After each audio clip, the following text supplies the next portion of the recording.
ሰላም ጤና ይስጥልን የፕራይም ሚዲያ ተከታታዮች የሰዓቱ ዜና ይዤ ቀርብ ያለው ከሰዓቱ ዜናዎች ጋር እኛ ለማያ በቅድሚያም አርዕስተ ዜና። በገጠር ኮሪደር መርሃ ግብር የአርሶና አርብቶ አደሮችን ሕይወት የመቀየር ስራ በመላው ሀገራችን መስፋፋት ላይ ይገኛል ሲሉ ጠቅላይ ሚኒስትር ዶክተር አብይ አህመድ ገለጹ። የአዲስ አበባ ከተማ አስደናቂ የልማት ስኬቶች የመዲናዋን የአፍሪካ ህብረት ማዕከልነት በተግባር የገለጡ መሆናቸውን የ39ኛው የአፍሪካ ህብረት የመሪዎች ጉባኤ ተሳታፊ ልዑካን ገልጸዋል። ከውጪ 1000 የሚሆኑ ኬንያውያን ለሩሲያ ለመዋጋት መመልመላቸውን የኬንያ የደህንነት ሪፖርት አመላከተ።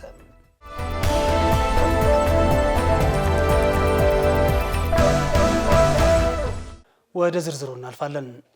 በገጠር የኮሪደር መርሃ ግብር የአርሶና አርብቶ አደሮችን ሕይወት የመቀየር ስራ በመላው ሀገራችን በመስፋፋት ላይ ይገኛል ሲሉ ጠቅላይ ሚኒስትር ዶክተር አብይ አህመድ ገለጹ። ጠቅላይ ሚኒስትሩ በምስራቅ ወለጋ ዞን የመደጃለላ ቀበሌ የገጠር ኮሪደር ልማት መጎብኘታቸውን ገልጸው የገጠር ኮሪደር መርሃ ግብር የአርሶና የአርብቶ አደሮችን ሕይወት የመቀየር ስራ በመላው ሀገራችን በመስፋፋት ላይ ይገኛል ብሏል። በምስራቅ ወለጋ ዞን ላይ እየተሰራ ያለው የመደጃለላ ቀበሌ የገጠር ኮሪደር ልማት ስራ ዘመናዊ የፀሐይ ኃይል መጠቀሚያ፣ የባዮጋዝ ስርዓት፣ የእንስሳት በረቶች፣ መጸዳጃ ክፍሎች እና የምድር ግቢ አረንጓዴ ስፍራዎች ስራን ያካተተ መሆኑን ገልጸዋል። እንዲሁም ለማህበረሰቡ ዘላቂና የከበረ አኗኗርን የፈጠረ ስራ እንደሆነ አመላክቷል።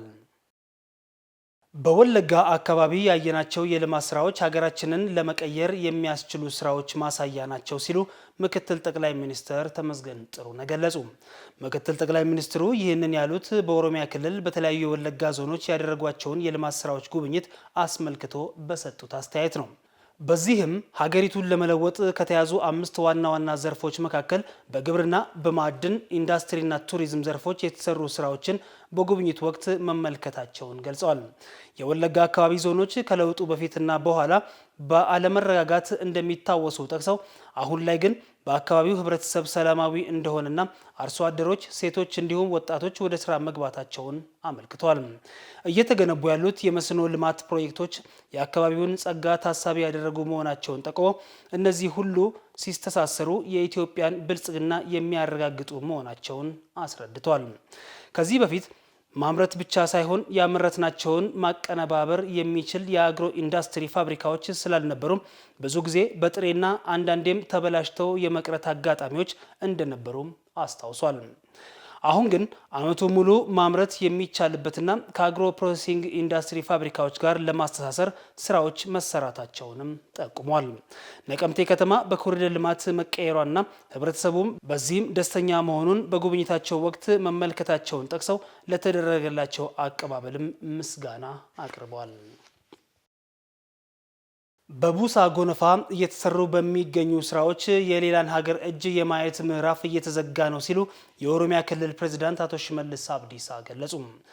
ርዕሰ መስተዳድሩ የቡሳ ጎነፋ ኦሮሚያ የተቀናጀ የምግብ ኢንዱስትሪ ግንባታ ማስጀመሪያ መርሃ ግብር ላይ ባስተላለፉት መልእክት ነው ይህንን የገለጹት። የመደመር እሳቤን መሰረት በማድረግ የህዝቡን የጋራ እሴትና የገዳ ስርዓት ፍልስፍናን በማዋሃድ የተለያዩ ተግባራት እየተከናወኑ መሆናቸውን ተናግሯል። በክልሉ ከቅርብ ዓመታት ወዲህ ከ20 ሺህ በላይ የቡረቦሩ ትምህርት ቤቶች፣ ከ660 በላይ የህብረተሰብ ፋርማሲዎች እንዲሁም ከ7300 በላይ የቀበሌ አስተዳደር ጽሕፈት ቤቶች መገንባታቸውን አመልክቷል። የቡሳ ጎነፋ ኦሮሚያ የተቀናጀ የግብርና ኢንዱስትሪ ግንባታ በተያዘለት ጊዜ ለማጠናቀቅ በትኩረት እንደሚሰራም አረጋግጠው ፋብሪካው ሲጠናቀቅ የአርሶ አደሮችንና የሀገሪቱን ኢኮኖሚ እድገት ወደ ተሻለ ደረጃ ለማሳደግ የበኩሉን ሚና እንደሚጫወት አስረድቷል። በክልሉ የሴፍትኔት ድጋፍ ሳይሆን በላቡ ሀብቱን አፍርቶ ለሌላው የሚተርፍ ዜጋ እየፈጠረን ነው ያሉት አቶ ሽመልስ በዚህም ተስፋ ሰጪ ውጤቶች እየተመዘገቡ መሆናቸውንም አንስተዋል። የአዲስ አበባ ከተማ አስደናቂ የልማት ስኬቶች የመዲናዋን የአፍሪካ ህብረት ማዕከልነት በተግባር የገለጡ መሆናቸውን የ39ኛ የአፍሪካ ህብረት የመሪዎች ጉባኤ ተሳታፊ ልዑካን ገልጸዋል። 39ኛው የአፍሪካ ህብረት የመሪዎች ጉባኤ ዘላቂ የውሃ አቅርቦትና ደህንነቱ የተጠበቀ የንጽህና አጠባበቅ ስርዓትን ማረጋገጥ ለአጀንዳ 2063 ግቦች ስኬታማነት በሚል መሪ ሀሳብ በአዲስ አበባ መካሄዱ ይታወሳል። በህብረቱ የመሪዎች ጉባኤ የታደሙት ሀገራት ልዑካን ቡድኖች አባላት በአዲስ አበባ በአጭር ጊዜ ጥራትና ደረጃቸውን የጠበቁ አስደናቂ የልማት ውጤቶች መመዝገባቸውን ገልጸዋል። የአዲስ አበባ ከተማ ማራኪ ገጽታም የዲፕሎማሲ ማዕከልነቷን የሚመጥኑና ለአፍሪካ ሀገራት የከተማ ልማት ተነሳሽነት የሚፈጥር መሆኑን ተናግሯል። በህብረቱ የመሪዎች ጉባኤ የዩጋንዳ ልዑክ ኢማኑኤል ካቱምባ የአዲስ አበባ ማራኪ የልማት ውጤቶች ኢትዮጵያ ስኬታማ የእድገት ጎዳና ላይ መሆኗን የሚያመላክት ነው ብሏል። ከ5 ዓመታት በፊት የሚያውቋት አዲስ አበባ የተገነቡ ስኬታማ የንግድ ሆቴል፣ ቱሪዝም እና የተለያዩ መሰረተ ልማቶች መዲናዋን ውብ ገጽታ ማላበሳቸውን ገልጸዋል። የኢትዮጵያ ስኬታማ የለውጥ ምዕራፍ ለኡጋንዳ ሌሎች የአፍሪካ ሀገራት በተሞክሮነት የሚወሰድ መሆኑንም ተናግሯል። ሌላኛው የናሚቢያ ልዑክ ሳይማ ሻኒካ በበኩላቸው የአዲስ አበባ ፈጣን የለውጥ ምዕራፍ በምሳሌነት የሚወሰድ አኩሪ የልማት ስኬት ነው ብሏል። የአዲስ አበባ የአረንጓዴ ልማት የመዝናኛ ስፍራዎችና የመሰረተ ልማት ውጤቶች የመዲናዋን የዲፕሎማሲ ማዕከልነት የገለጡና የመንግስትን የአመራር ቁርጠኝነት ያሳዩ መሆናቸውንም ገልጸዋል። የታንዛኒያ ልዑክ ኢንጂነር ሳይቲነስ ሳሌማ የኢትዮጵያ የከተሜነት ሽግግር በሌሎች የአፍሪካ ሀገራት ከተሞችም ተሞክሮነት ሊወሰድ የሚገባ ተግባር ነው ሲሉ ገልጸዋል። የአድዋ ድል የኢትዮጵያን የአንድነት ቁርጠኝነትና የአይበገሬነት መገለጫ ነው አሉ የኦሮሚያ ክልል ኮሚኒኬሽን ቢሮ ኃላፊ አቶ ኃይሉ አዱኛ። 49ኛው የጉሚ በለል መድረክ አድዋ የጋራ ድል የውል ትውስታ በሚል መሪ ሀሳብ ተካሂዷል። አቶ ኃይሉ አዱኛ በዚህ ወቅት እንዳሉት የአድዋ ድል የቅኝ ገዢነት አስተሳሰብ በመስበር ለሰው ልጆች እኩልነት አዲስ ምዕራፍ የከፈተ ነው ብሏል። በአድዋ ድል ኢትዮጵያ ቀደምት አባቶች በከፈሉት ውድ መስዋዕትነት ነፃነቷና ሉዓላዊነቷ ተጠብቆ መቆየቱን አውስተዋል። በዚህም ኢትዮጵያ ለመላው ጥቁር ሕዝቦች የነፃነት ተምሳሌት መሆኗን ጠቅሰው ጀግንነት ከተንጸባረቀባቸው የጦርነት አውድማዎች አድዋ ግንባር ቀደም መሆኑን አመልክተዋል። በመድረኩ የኦሮሚያ ክልል ከፍተኛ የመንግስት የስራ ኃላፊዎችና የተለያዩ ምሁራን ተሳትፈዋል።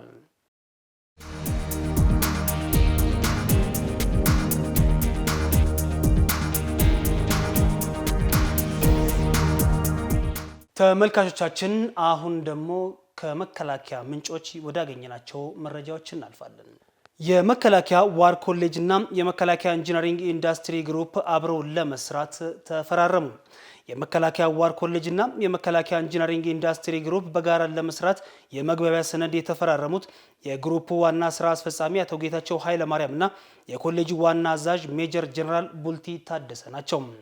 የሁለቱ ተቋማት በጋራ የመስራት ሂደት ሀገራዊና ብሔራዊ አቅምን የተረዳ ስትራቴጂክ አመራር፣ በሰው ኃይልና በማቴሪያል የተቀናጀ ሀገራዊ አቅም ለመፍጠር አስቻይ ሁኔታ ይፈጥራል ተብሏል። የመከላከያ ዋር ኮሌጅ አዛዥ ሜጀር ጀነራል ቡልቲ ታደሰ በስልጠና በገጽታ ግንባታ እንዲሁም የጋራ ሀገራዊ አቅም ለመጠቀም አብሮ መስራቱ ተገቢነት እንዳለውም ገልጸዋል። የግሩፕ ዋና ስራ አስፈጻሚ አቶ ጌታቸው ኃይለ ማርያም በበኩላቸው የስትራቴጂክ አመራር አንዱ መገለጫ የሀገርን አቅም ተረድቶ መተንተን እንዲሁም አማራጭ የፖሊሲ ሀሳቦችን ማመንጨት፣ ተጨባጭ ለውጥ ማምጣት መቻል መሆኑን ከኮሌጁ የሚወጡ አመራሮች ደግሞ ወደ ተግባር ሲገቡ ብሔራዊ አቅምን እንዲረዱ ይጠቅማቸዋልም ብሏል። ኢትዮጵያ ከየትኛውም ሀገር በፊት ለዓለም ሰላም መከበር ቀድማ ምላሽ የሰጠች ሀገር ናት ሲሉ ሌተናል ጀነራል ሞሃን ሰበርማን ተናገሩ።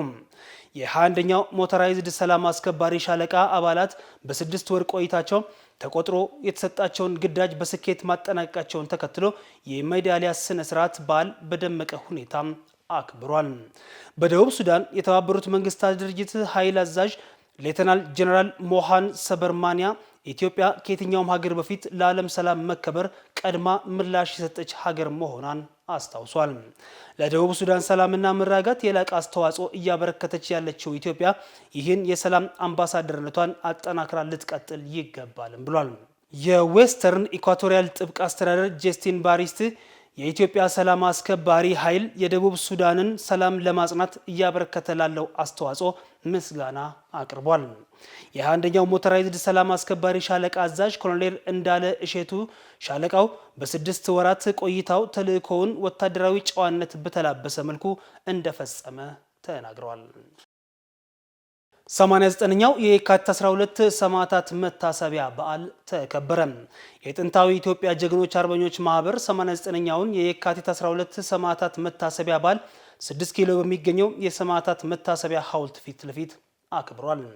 በበዓሉ ላይ አባትና እናት አርበኞች በመገኘት የአበባ ጉንጉን በማኖር የሰማዕቱን መስዋዕትነት ዘክረዋል። የጥንታዊ ኢትዮጵያ ጀግኖች አርበኞች ማህበር ፕሬዝዳንት ልጅ ዳንኤል ጆቴ መስፍን ወጣቱ ትውልድ አያትና ቅድመ አያቶቹ ለሀገር ፍቅርና ለአንድነት የከፈሉትን ሕይወት መስዋዕትነት በማሰብ ሀገሩን ከጠላት ጥቃት እንዲጠብቅና ልማቷን እንዲያስቀጥል ጥሪ አቅርቧል።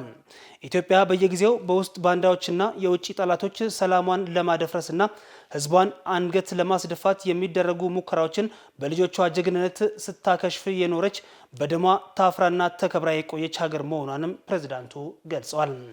የአዲስ አበባ ከተማ አስተዳደር የባህልና ኪነ ጥበብ ቢሮ ምክትል ኃላፊ ዶክተር አዲሱ ሻንቆ በበኩላቸው ኢትዮጵያ በትውልድ ቅብብሎሽ በነፃነቷ ጸንታ የኖረች ሀገር መሆኗን ጠቅሰው ዛሬ ደግሞ በልማት አዲስ ታሪክ ለመጻፍ የምታደርገውን ጥረት ሁሉም በተሰማራበት ዘርፍ ርብርብ ሊያደርግ እንደሚገባ አሳስቧል። በየዓመቱ የሚከበረው የሰማዕታት ቀን ቀደምት አርበኞች ለሀገራቸው በመታመን የከፈሉትን መስዋዕትነት ትውልድ እንዲዘክረው ለማስቻል የማይተካ ሚና እንዳለው ተናግሯል።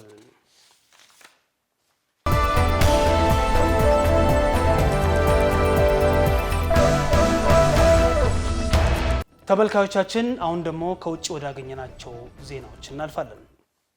1000 የሚሆኑ ኬንያውያን ለሩሲያ ለመዋጋት መመልመላቸውን የኬንያ የደህንነት ሪፖርት አመለከተ።